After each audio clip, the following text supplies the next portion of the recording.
Hello, everybody, and welcome to the Serbia EXPO 2020 podcast. Very glad you've come back to us after enjoying our first episode. We're going to try and keep this in the same kind of format. And we're bringing you our resident local genius in the music and innovation world. Later on today, at one of the EXPO festival stages, Slobodan Trkulja and his band in Balkanopolis is going to be doing a spectacular performance, and Slobo is here to talk to me about it today and about the progression that got you here as a musician as well. So, firstly, welcome. Thank you. It's fantastic to be here. When did you arrive? Late last night, out of the snowy Serbia. And into the... Actually, it's not so warm here. It's when we first started setting this up, it was 52 degrees and absolute hell. But, my God. Yeah, so it's a little better now. But this isn't your first expo you've played at, right? No, I've actually had the pleasure of performing in Nagoya in 2005. It was one concert, and in 2010, Balkanopolis was scheduled in Shanghai Expo, and we gave 8 concerts. Wow. Like 2 per evening for 4 days, and we attracted around 31,000 visitors, so like people in the crowd, and it was officially like the biggest crowd that any artist in Expo that year reached. So we came back victorious. That's fantastic. And let's talk about the Chinese market a bit later on, because I think it's quite an interesting thing in terms of music export generally. So that was Shanghai. What is the plan for this week? Tomorrow night is the big one on the Expo stage. World Beats. Yeah. What's the show called? The show is called Warriors of Light. Warriors of Light. It's kind of metaphor, because for me, music is what music brings life to people, and for me, the sound energy is actually the energy of life, and we all perceive life as light. So somehow like bringing this good mood and bringing positive energy is the reference actually. And when we spoke about it originally, when you were first talking about it, you were talking about this kind of balance between light and dark and the kind of European myth. And is that all still something that you're going to try and put into this show, or has it changed since we first had the discussion? Well, of course, we came with a very grandiose idea of course. What else? Of course. It's Serbia. Like, how can it be any different? There is no difference. It has to be the biggest, the best. Yes, of course. Look, I brought the moon. I shrank the moon. It's like, we of course, this is a festival slot, and we have 1 hour. Possibly 1 hour, 10 minutes to perform. So we have adapted to certain conditions that were set since we're in this format. But nevertheless, regardless of that, we are preparing quite a show for tomorrow for the Jubilee stage. And it's on the Jubilee stage. Your slot starts at 6, I think, right? The show starts at 5, but you're on from 6. We're on from 6. And then there's another show this evening on the Pavilion, which I'm... Yeah, the one on the Pavilion is actually also the one that we are looking forward to. In front of Serbian Pavilion, we have more time to play. And being grounded for a year and 9 months felt really unnatural. I mean, we've been into music and we're playing, and so all this energy has been building up. Yeah, now tonight it's just going to be a blast. And so the production process, the creative process during the time of COVID, how was that affected? Was it, what was there anything different about producing this show from a normal show because of COVID rules? Well, I can tell you about the production cycle last year, when the whole thing began, and so everything is cancelled. We had 20 concerts scheduled in China, which were cancelled beginning of the last year, and it was like 2020, 20 concerts cancelled. Okay, is there any other 20 thing that can happen? It was strange, but it was also good in a way, because when you're a touring musician and you travel a lot, you don't get to see your family so much. And I miss my family. And your kids are young as well, right? My kids are young. My kids are young. They're from 6 till 11. And I mean, I miss them. And now, like all these ordinary things that every parent which is home can do, I can do as well. So last year was about that, and a fantastic summer this year as well. So this family life has never been better. And but you know, I'm a musician. This is what I do. This is also a huge part of me, and my family knows this. So everybody was like really happy when finally, you know, we got a chance to perform and go. And but you know, how do you then rehearse in a time of COVID? I mean, did you take to Zoom? Online. We Really, take Zoom and okay, your part, my part, and you really did that? No. I mean, I'm not really. I'm not getting used to this Zoomy thing and vibe and social. So when we talk about distancing modern tradition, you're not quite at the modern yet. No, I'm way more modern than this. You know, it's you know, when I was a kid, I was imagining that one day I will give a concert. I was a kid, mind you. I was imagining I will one day give a concert, and in one place, and there will be hologram projections of my concert on some other places. So I will book 10 venues around the world, and we will do hologram concerts live from whatever, from a castle in Serbia. So from castle in Serbia live to you by hologram projections. But at that time, of course, that was like science fiction. It wasn't possible at all. Whilst the time that we live in now, holograms are becoming EXPO the thing. 2025. I think if we start planning now, we might just get the budget for it. We'll have to ask nicely. Rehearsing like online, it doesn't really work. So we met, we exchange ideas. There's a lot of studio work, kind of, so everybody does their part. But being Do you together, have a studio at your house? Yeah, just like a working space. space. It's not like a proper studio, but for it's kind of a workstation thing. Okay. And being together now on the roads, like my sound engineer last night, we are working together for 15, 16 years. We've traveled so many places, and, you know, like all over the globe. And we're pushing those trolleys. We just arrived to Dubai airport, and, you know, getting out and getting to the van, and he looks at me and says, "Dude, we're on the road again." It's like, yeah, well, there you go. Yeah. And I mean, Dubai, this place is like, it's. Have you had a chance to look around? Yeah, not as much as I would like to, Yeah. but I've seen some things which are really incredible, and I love our pavilion. This place is like amazing. So, I mean, I'm going to just naturally take us into being a Serbia Creates ambassador, and you know, your sense of how things like this, things like your performance, things like the digital meta-human that we're sort of shape in a new way how Serbia is perceived internationally. I mean, you must have seen changes over the years yourself anyway, from the first days you started touring as a musician to how Serbians are perceived now. What do you think about that? What do you think about the way that a pavilion and Serbia's presence at a thing like EXPO can change how the nation is perceived and open opportunities? Well, this falls under the cultural diplomacy, and it is the best version of cultural diplomacy that one can have.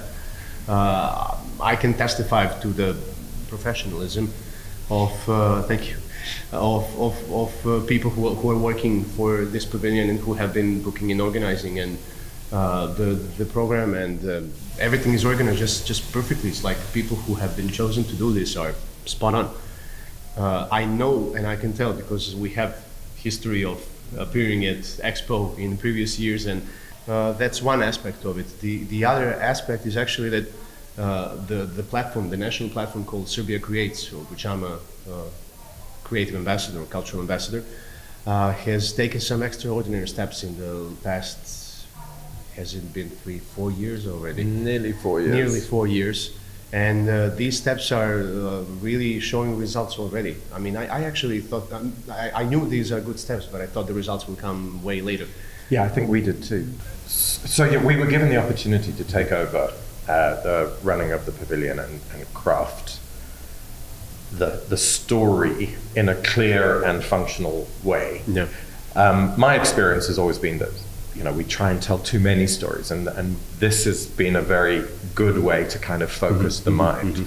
But I was interested in your thinking about it, since obviously your your sort of music term for of the music you produce is what is it? Modern tradition. Yeah. And what we've tried... It's kind of an oxymoron. But what we've tried to do here is exactly the same. Mm-hmm. We've taken the story of Vinča and presented it in a very modern way as a gateway to discuss modern Serbia. Yes. But tell me more about this concept of modern tradition and where it came from, what influenced it. When did that first idea come to you that, oh my God, this is what I'm doing? It came out of my love towards the traditional music, to which I was drawn to when I was a kid. I just heard some recordings of some people playing bagpipes, some traditional instruments, and the energy of the music was like incredible. It was nothing that I have ever heard before. Whilst at the same time, I had Michael Jackson albums at home and listening to Earth, Wind and Fire and Blood, Sweat and Tears and albums of Montreux Jazz Festival, Newport Jazz Festival. We had, I mean, my dad is like a collectioner, he got so many things. We had so many good music at my home. Some of the music I hated when I was a kid. And then when I grew up, learning saxophone, you come back to the album and you realize the thing that you hated is the one that you love now the most. It's like John Coltrane playing Giant Steps live on some jazz festival. It's like, wow, this is what I was listening to when I was a kid. It was too complicated then, but then eventually you get into it. But basically, I had the problem because there was like a huge gap between one music that I liked and the other music that I liked. There was like no binding tissue. And I would imagine that, how do you, folk instruments, traditional get bottled into this compartment. Yeah, and then they put them in museums, and it's like, this is what used to be. And used to be. No, you're giving up the best part of your culture. But also, I mean, what amazed me about the performance that I came to see of yours was exactly what you're talking about, how these historic traditional instruments bring so much energy. Yeah, I mean, because you would just never really believe it, because you're led to believe that stuff that little old men play at the campus, and suddenly that used to be, but we changed that now. Boom coming onto the stage, a bagpipe, for goodness sake. Yes, bagpipe has the energy of a punk guitar. Yeah. Well, they will be seeing that, I hope. They will. Shows. I mean, I'm even using, it's like. As I said, there was a huge gap, and I just had to bring these worlds close somehow because I did not want to give up on any of them. I love symphonic music. I'm like a huge fan of Romanticism, of Rachmaninoff. The second piano concerto is like my favorite. I mean, I put this, and I'm traveling through universe. So how do you combine this with traditional instruments, with like punk music that you also like, with rock music, with pop music, with like, Michael Jackson flashy costumes and stuff? It's like that doesn't exist. Okay, but let's make it, because in my mind that was vivid and it was real and it was happening, and I had all these sounds mixed up. But you cannot. When you're young, when you're a kid, I mean, it takes a lot of organizing to get the symphonic orchestra, to get the guitar player which plays this kind of rock music, to record it in a proper orchestra, proper studio, to get all this, to learn all these instruments in a proper way so you can present them not in a traditional style of playing, but with traditional style, but something of your own. So it took years. It took almost a decade, maybe two, to really make it as natural as possible. And we came with the term modern tradition because there was nothing else. It's not ethnic music, it's not world music. Yes. World music is also too broad of a term for me. Modern tradition is kind of explaining both, because it is both. It is one world made of both sounds. And I always had this big sound, like arena kind of approach sound when we were making songs, because I always imagined a lot of people are going to listen to it and we should play on big stages, and this is what the sound is. This is the expression of my inner world. When you started saying that this is what you wanted to do? It was first, of course, everybody thought I couldn't fit in socially when I was talking about these things. that was obvious. They see your lips moving. But there was like, okay, Slobodan with his stories again. There was one thing. The other part was like when I didn't have like proper music school, like primary music school, secondary music school. education. I went to gymnasium, lyceum, I think it's a gymnasium, when I was 14, and I'm the dude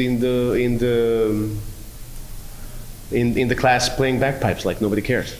Like, so okay, I brought him once, I played the bagpipes and everybody was like, okay, let's not do this again. It's not really, it's not helping your social life, And then I picked up the guitar. But you taught yourself to play? Yeah. There was nobody to learn from. There were people that were giving me recordings, but there was no like teacher with technique, like fingers here, fingers there. Even for the bagpipes? No, there was nobody. Wow.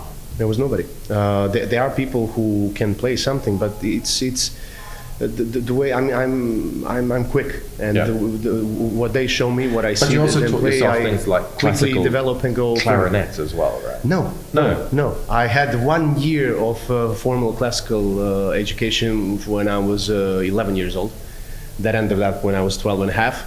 I ended up going on my own furthermore, and I did, however, go to jazz conservatory after the gymnasium because I understood that I'm lacking like the basic knowledge and the harmony and etc. So jazz and traditional music from Serbia, they mix well because it's all about expression, it's all about freedom of improvising new sounds, etc. So in that sense, that was really helpful. But apart from that, that was it. Everything else was discovering on my own, taking different routes, different sounds. I ended up actually using all these traditional instruments, and I actually just got, right on the day before we arrived here, 3 more instruments that arrived from Crete to my home, to new babies that I have ordered. So are these traditional instruments like fairly common to the region? Is that? These instruments are part of the same sound. Okay. I mean, we belong to the eastern part of the world. Let's call it like that. And I would even call Eastern Roman Empire. Serbia is on the border. We are west to the east and we are east to the west. But basically, our music has way more connections and like the direct roots to the east than maybe to the traditional music of Hungary or traditional music of certain other Western Central European you know this, countries. But with the digital metahuman, the Lipinski Vir culture, they can tell from the genetics, from the DNA that they've been able, that it was made up of 2 cultures that merged, one from the east and one from the west. Okay, that explains a lot. Which, and this becomes the foundation community of all of the things that we're used to in the West in particular, like the village and the family and the village square. And so it would make sense that if we've got histories, stories traveling through, it would make sense that the resonance of the sounds also stick.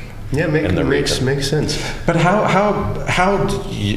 I understand that you've done a lot of work in China.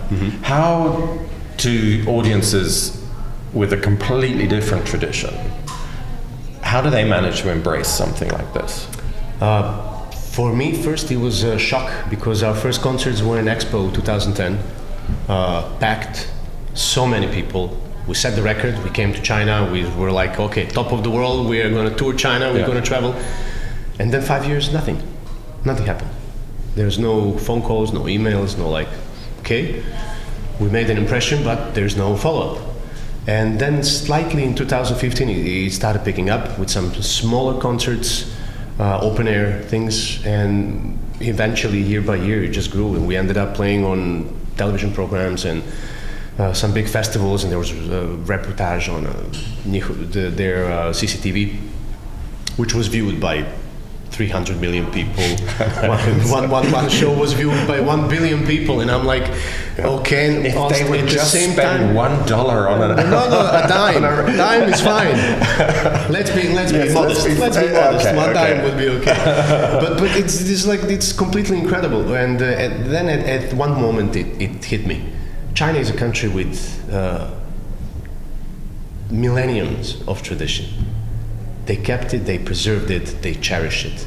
No matter what the system is, and if it was an empire or if it's the way this country is structured now, they know who they are, and they have very strong national identity. So countries with their own tradition and respect for their tradition, they see beauty in other traditions as well. And I think it's the same with... And they're not threatened by it, I suppose. No, why should they be? It's wonderful thing to see. I come here in Dubai and I see, there's a prayer time so many times per day, and for me it's wonderful. I'm trying to be a devoted Christian. I'm Orthodox Christian by denomination. Is that the word? And that these people here, they're praying together at the same time. I mean, prayer is a great thing. Prayer is a good thing. I mean, we all, as MC Hammer would say, we need to pray just to make it today. It's just a statement, but in essence, the prayer is all about bringing love to yourself.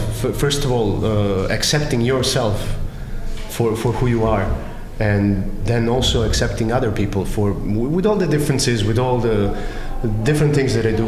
We don't even need to agree on certain things, but I can have my opinion, you can have your opinion.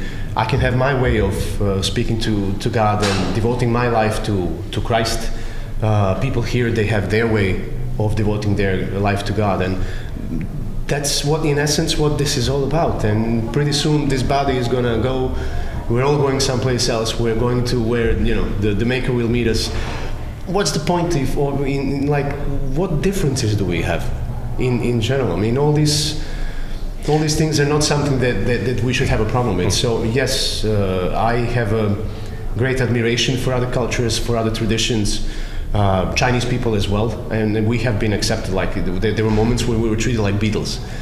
There was so much screaming at the end of the concerts.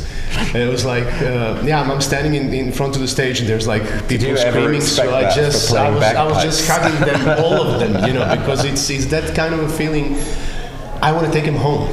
These are all my new friends, and they had the same feeling. So for me, this sharing of energy is something that I've really missed in the past year. And I was quite interested in that as well, because from our previous discussions, you are a kind of a homebod who doesn't really like crowds, and yet on the other hand, your performance career requires you to be this public persona, how do you manage the energy differences of that? I mean, you could be at home with your kids and your dogs and your sheep, or two sheep, or you could be on a stage in front of millions of screaming Chinese fans. I mean, but that's exactly what I always wanted. Okay. That's exactly what I always wanted. The energy at home is, I'm kind of protective. I'm a paterfamilias,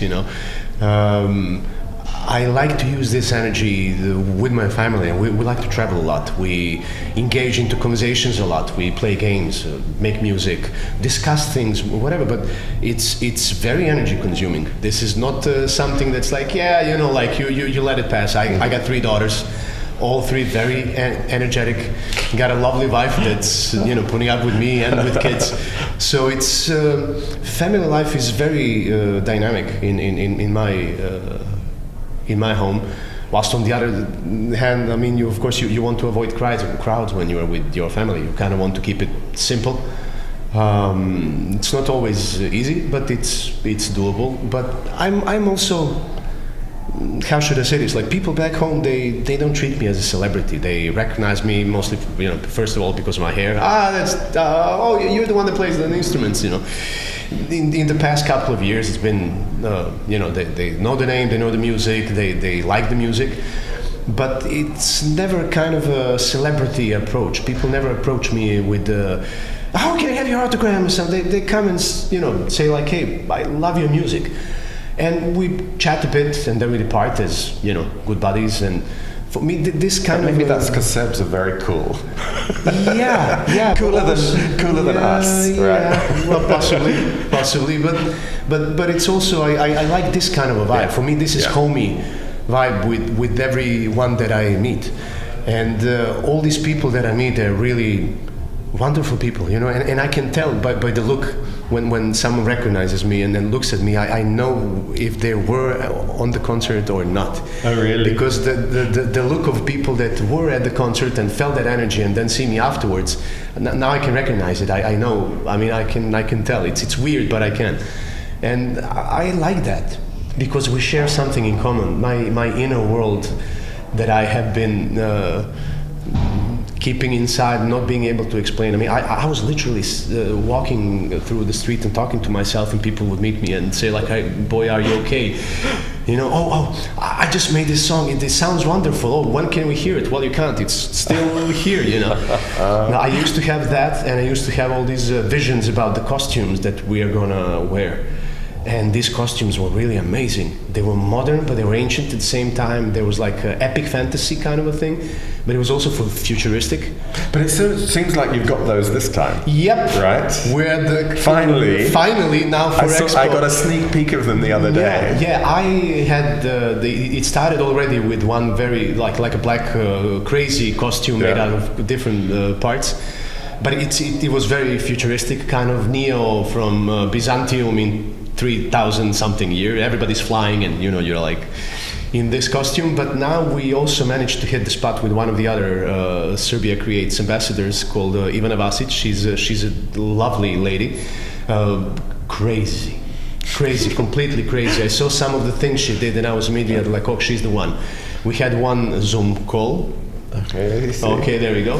There was one, and I just knew. That's it. I'm just going to send you the music. No. She gets it immediately. She knows. I don't know if you know, she designed the staff uniforms there as well. Yeah. I saw that. And I was thinking like, okay, I should have worn that. It wouldn't be me. It would be I would be her model. But okay, skip it. Let's go with. And she's designing stuff for the National Theatre at the moment. And she's amazing. Yeah. She's got amazing energy, and our exchanges of wittiness. So lots of really black leather, crazy. I noticed.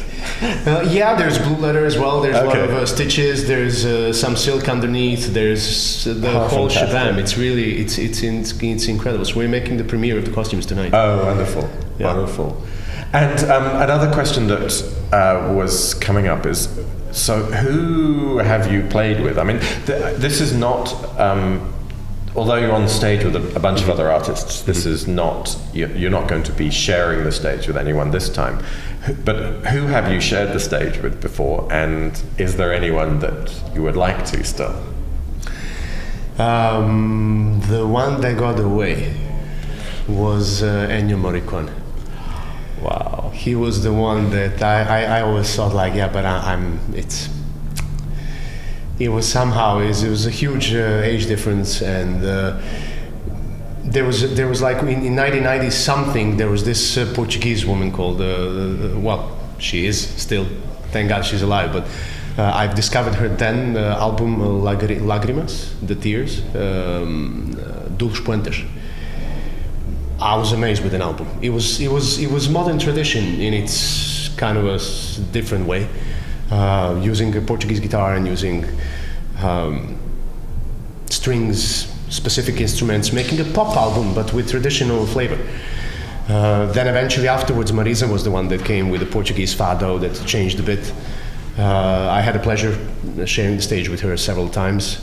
We even recorded a song which has been released yet, but and also with Yorgos Dalaras, who was also a guest at one of the songs that I performed. I've been mostly playing with when it comes to orchestra. It's Metropole Orkest from the Netherlands. It's one of the best orchestras in the world, as far as I'm concerned, because they are pop jazz orchestras. So they understand my thing really well because they are communicating with both sides. And we made 2 albums together, and the one that this is the orchestra that in the past couple of years worked with Snarky Puppy, with Cory Wong, with Jacob Collier, with all these new upcoming future superstars. And to be part of that is kind of it's very humbling. And I was there, I played with these guys. It's like, wow. So we kind of Balkanopolis found its place in the world among musicians, among artists. What is Balkanopolis? Where did that name come from? I just made it up because there was no other name. There was not a word which would fit properly, because it's modern, so it's kind of a city urban, but it's also traditional. Okay. So it's kind of a rural. So it's Balkan music, and then city modern. Well, Balkanopolis. There's Indiana and Indianapolis. The Balkanopolis. We're Balkanopolis. And I looked it up and there was nobody with the name. And this was like 25 years ago. Wow. And I just stick to it ever since because it just makes perfect sense. And it's actually perfect, gives a perfect context for what we do because we're not binded by genre in any shape or form. I have taught my audience to expect unexpected. It can be acoustic, can be traditional, can be very epic sounding with the rock guitars and strings in the background, can be very lyrical, emotional, longing. So any sound from the spectrum, wherever music takes me, I can go. So I think for me that was the most important thing because you end up playing 15 instruments, you get 5 more, you're good at playing them. I'm not the perfect clarinet player, I'm not the best in any, but what I do best is express my emotions and feelings on this instrument in the purest, clearest way. This is where it all comes from, and this is where I think my strength in music is, because technique will help you. It's a good thing, it's not a bad thing to have it. But if this is lacking, there's no technique that can make music out of any song that you do. So in that sense, it's all from here that binds all this music together and all these genres. And I always wanted to go where my heart tells me to go. So whatever I feel in music that brings this energy out, that I will enjoy and that excites me, I can tell that it will excite the other people as well, because it's true. So you sort of discover it. You kind of ask for it to reveal itself to you. It's not about you making it. I'm not creating. We're just using what's already there. All these sounds. Yeah. It's like the melodies, the instruments, the tradition. It's part of who I am. Yes, and I'm passing it through. But also the sound as such, the music as such. You cannot grasp everything. You cannot know music. You can discover it and you can recognize it. So for me, you can feel it. And you can feel it, and that's the way. So when there is a process of this music being discovered to me, it's very fragile process. So you always tend to, hold your breath. Where do you discover new music for yourself? Where do you go for that? There's so much good music these days. It's incredible. I'm asking specifically because like with film content, there is so much out there, but finding it and becoming therefore exposed to it. So are there like internet radio stations that you listen to? Are there music festivals that you specifically travel to go and experience? How do you get this stuff? Where does it come to you? It finds me. Okay. It's very strange. I was looking for a proper lauto instrument or a lira like a Croatian lira, and out of a sudden, there's this guy and he's making them. He's the one. I saw many, but this was the one. I just knew it, and next thing you know, in like a couple of months, the instrument's arriving at my home. But the music in general, internet is the place. I use Deezer from all these applications. YouTube not as much anymore, but there are always these. There's always music. I guess the question was, so if for young people who are potentially interested in this kind of music, how do they get involved with it? Like you did, playing them yourself, getting hold of a bagpipes and practicing. There's a thing which I kept in spite of so much the sheer capacity of the information of the music, of content which is on internet nowadays. Overload. It can be overwhelming, and we go back to my home and we have a situation where I'm of course in my little work place. I also tend to keep it away from me because I want to discover it in my own way. So for example, these new instruments that I got, for some time I'm not going to be listening to traditional players playing it. I want to have a relation with this instrument of my own. Okay, amazing. And want to see how we communicate. I had a chance when we were trying the costumes at Ivana's studio, just before the day before we departed. The instruments came with me. I took it from the customs and putting it in the car, taking them with me to the dress rehearsal. And so I'm in the dress rehearsal and I'm looking at instruments and going like, oh my god, okay, easy, my heart. Slowly, tiger. So torture. It was painful, But I'm in the costume. It's amazing, but the instruments are locked in the case, And I unpacked it, took it out, started playing it. It was horrible. Sound was like, no, that's not it. Okay, this is not it. Okay, what are you telling me? You're telling me that I'm not supposed to. I understand now. Oh, did I hurt you? Sorry, I'll be gentle. So eventually, I ended up making some sound out of it. That's so interesting though, because that's almost. I mean, you're like the whisperer of these instruments. Every instrument. I mean, if a maestro takes this instrument, he will get the most amazing music out of it. I'm not maestro, and we don't have a relation yet.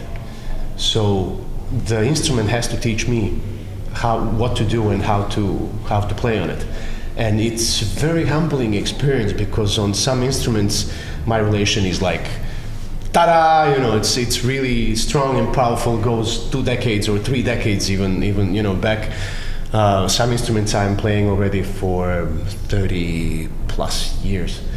So relation with this instrument is like I imagine it and I blow air in it and the music comes. I know exactly where to go and how to go. This is new. This is different. This is specific. We've been working for the last few years with an event called World Minds, which comes to Belgrade. It's due to come next year, and it's really great scientists talking about what they're working on. And for me, I'd never thought of myself as a scientist. I flunked science at school. I was just not interested in it, because nobody had ever explained to me that science was about the creative process of what if I do this. And essentially what you're talking about from music as well is it's true. Approaching music without being kind of fixed into the block of what you must do, and just going, what if I do it this way? And seeing what happens now. What happens now? Which is, Serbia creates ideas. We're going to wrap it. The root of this is curiosity.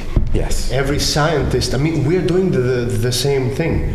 None of the scientists made something. They have discovered something. Something which was already there. Yes. Before they realized it. And they understood it and gave it back. And they gave it back. Yes. So none of us is a creator. None of us is really making something.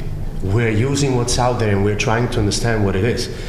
Curious people, scientists, artists, they find their way. It takes years, takes decades, and if I just did, a turn sooner, I would have ended up there and then something else would have happened. And then when you think about it, there's so many variables that influence the outcome in the end that it's incredible. So for me, the only thing I can do is just try to stay this way, be curious as I have been all these decades, and eventually, we end up here chatting in the studio while my boys are having a sound check outside and preparing for the show tonight. So this is for me. I'm definitely living the life that I've always dreamed of, and I'm very happy and grateful for this. Well, Slobodan, thank you very, very much.